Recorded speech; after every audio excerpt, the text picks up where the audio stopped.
गुनहगारों को पकड़ा गया है, वे जेल में पड़े हैं।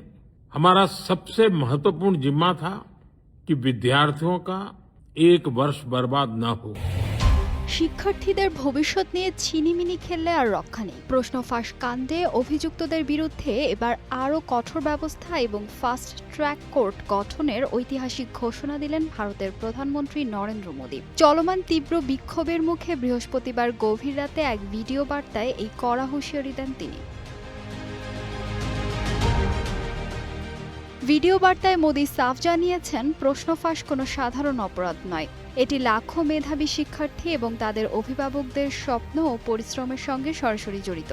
শিক্ষার্থীদের শিক্ষাবর্ষ যাতে কোনোভাবেই নষ্ট না হয় সেদিকে লক্ষ্য রেখেই সরকার মাত্র ২.৫ মাসের মধ্যে প্রায় ২২ লাখ পরীক্ষার্থীর পরীক্ষা সম্পন্ন ও ফলাফল প্রকাশ করেছে। শুধু অভিযুক্তদের গ্রেফতার করেই থেমে থাকছে না প্রশাসন। এই ধরনের অপরাধ চিরতরে দমনে দ্রুত বিচার নিশ্চিত করতে ফাস্ট ট্র্যাক কোর্ট গঠনের নির্দেশ দিয়েছেন মোদী।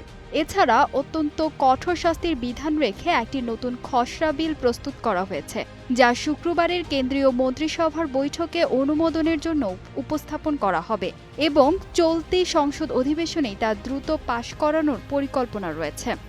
মোদী দ্ব্যর্থহীন কণ্ঠে জানিয়ে দিয়েছেন, দেশের তরুণ প্রজন্মের ভবিষ্যৎ নিয়ে যারা ছিনিমিনি খেলার চেষ্টা করবে তাদের বিরুদ্ধে কোনো ধরনের ছাড় দেওয়া হবে না।